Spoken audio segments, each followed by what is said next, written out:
नमस्कार, मैं doctor Anjali Jaipal, associate professor SD government college Beawar. E content में आज का हमारा टॉपिक है समाजशास्त्र विज्ञान क्यों है, अर्थात समाजशास्त्र की प्रकृति वैज्ञानिक कैसे है। जैसा कि हम सब जानते हैं, समाजशास्त्र एक विज्ञान है क्योंकि इसमें हम वैज्ञानिक पद्धति का प्रयोग करते हैं। हम जब कभी भी किसी चीज़ के बारे में जानकारी प्राप्त करते हैं तो हम अवलोकन विधि की सहायता से तथ्यों को एकत्रित करते हैं, उन्हें व्यवस्थित करते हैं और उन्हें क्रमबद्ध करते हैं। हम समाजशास्त्र में पक्षपात रहित होकर निष्कर्ष निकालते हैं और साथ ही हम सिद्धांतों का निर्माण भी करते हैं। इस प्रकार हम कह सकते हैं कि समाजशास्त्र की प्रकृति वैज्ञानिक है। आगे समाजशास्त्र को विज्ञान मानने के कुछ आधार या कसौटियाँ कौन कौन सी हैं, इसके बारे में हम जानते हैं। पहला है कि समाजशास्त्र को हम विज्ञान मानते हैं क्योंकि समाजशास्त्र ज्ञान का आधार है और इसकी पद्धति वैज्ञानिक है।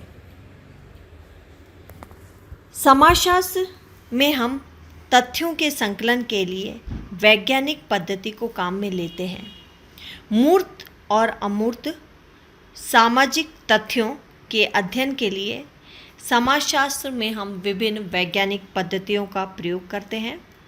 फॉर एग्ज़ाम्पल, जैसे कि समाजशास्त्र में जब हम ज्ञान प्राप्त करते हैं या तथ्यों को एकत्रित करते हैं तो हम अवलोकन पद्धति का प्रयोग करते हैं।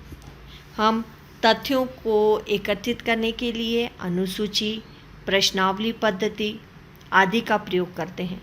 हम जानते हैं कि हम समाजशास्त्र में सर्वेक्षण पद्धति, व्यक्तिगत जीवन अध्ययन पद्धति, सांख्यिकी पद्धति और साथ ही साथ तथ्यों के संकलन के लिए साक्षात्कार पद्धति, ऐतिहासिक पद्धति आदि का भी हम प्रयोग करते हैं। अतः हम कह सकते हैं कि समाजशास्त्र में ज्ञान का आधार वैज्ञानिक पद्धति है। समाजशास्त्र में अवलोकन द्वारा तथ्यों को एकत्रित किया जाता है। इस प्रकार हम कह सकते हैं कि समाजशास्त्र की प्रकृति वैज्ञानिक है। समाजशास्त्र को विज्ञान का एक अन्य आधार अनुसंधानकर्ता द्वारा तथ्यों के संकलन हेतु प्रत्यक्ष निरीक्षण और अवलोकन करना है। समाजशास्त्र में हम काल्पनिक और दार्शनिक विचारों को कोई स्थान नहीं देते हैं। इसमें तो अध्ययनकर्ता स्वयं घटना स्थल पर पहुंचता है और घटना का निरीक्षण और तथ्यों का संकलन करता है। तीसरा है, समाजशास्त्र में तथ्यों का वर्गीकरण और विश्लेषण किया जाता है। जैसा कि हम जानते हैं, बिखरे हुए आंकड़ों से, तथ्यों से हम कोई भी वैज्ञानिक निष्कर्ष नहीं निकाल सकते। सही निष्कर्ष निकालने के लिए आवश्यक होता है कि हम तथ्यों को व्यवस्थित करें, क्रमबद्ध करें।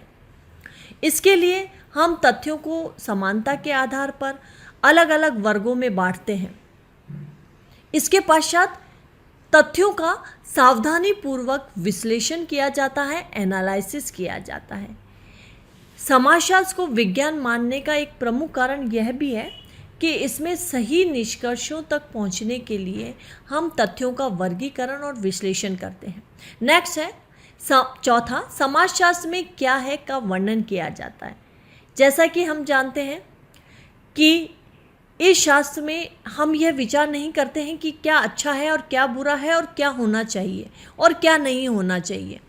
हम यहाँ पर समाजशास्त्र में घटनाओं का, तथ्यों का यथार्थ चित्रण प्रस्तुत करते हैं। वो जिस रूप में होते हैं हम बिल्कुल ठीक उसी रूप में क्या है का उल्लेख करते हैं। पांचवा, समाजशास्त्र में कार्य कारण संबंधों की विवेचना की जाती है। हम समाजशास्त्र में घटनाओं, तथ्यों, समस्याओं के कार्य कारणों संबंधों को जानने का प्रयास करते हैं। हम यहाँ किसी भी घटना या समस्या के पीछे छुपे हुए कारणों की खोज करते हैं। जैसा कि कार्ल मार्क्स का वर्ग संघर्ष का सिद्धांत और दुर्खिम का आत्महत्या का सिद्धांत कार्य कारण के सह संबंधों को स्पष्ट करता है। समाजशास्त्र में यह पता लगाया जाता है कि घटना या समस्या के पीछे कौन कौन से कारण हैं। छठा है, समाजशास्त्र में सिद्धांतों की स्थापना की जाती है। समाजशास्त्र में कार्य कारणों संबंधों की विवेचना तो की ही जाती है, साथ साथ तथ्यों और घटनाओं के पारस्परिक संबंधों का भी अध्ययन किया जाता है। इसके पश्चात हम निष्कर्ष निकालते हैं और निष्कर्ष के आधार पर ही हम सिद्धांतों और वैज्ञानिक नियमों का निर्माण करते हैं। अतः समाजशास्त्र एक विज्ञान है। सातवां है, समाजशास्त्र से सिद्धांतों की पुनः परीक्षा संभव है। हम देखते हैं कि जिस तरह से भौतिक शास्त्र, रसायन शास्त्र अपने अपने सिद्धांतों और नियमों की परीक्षा और पुनः परीक्षा करते हैं, हम वैज्ञानिक पद्धतियों की सहायता से तथ्यों को एकत्रित करते हैं और हम यह प्रमाणित करते हैं कि यह समस्या, इसके कारण, इसके प्रभाव वर्तमान समय के अनुसार सिद्ध होते हैं या नहीं होते हैं। यदि ये परिवर्तित होते हैं तो हम सिद्धांतों की जांच करते हैं और इनमें समय के अनुसार परिवर्तन करते हैं। समाजशास्त्र नेक्स्ट है 8th, समाजशास्त्र के सिद्धांत सार्वभौमिक है। जैसे हम जानते हैं कि विज्ञान के सिद्धांत सार्वभौमिक होते हैं, उसी तरह समाजशास्त्र वैज्ञानिक पद्धति को काम में लेता है और सिद्धांतों का प्रतिपादन करता है या सिद्धांत बनाता है।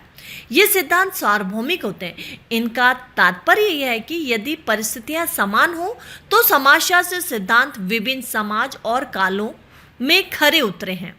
लास्ट, हम समाजशास्त्र को विज्ञान इसलिए कह सकते हैं क्योंकि समाजशास्त्र में भविष्यवाणी करने की क्षमता होती है।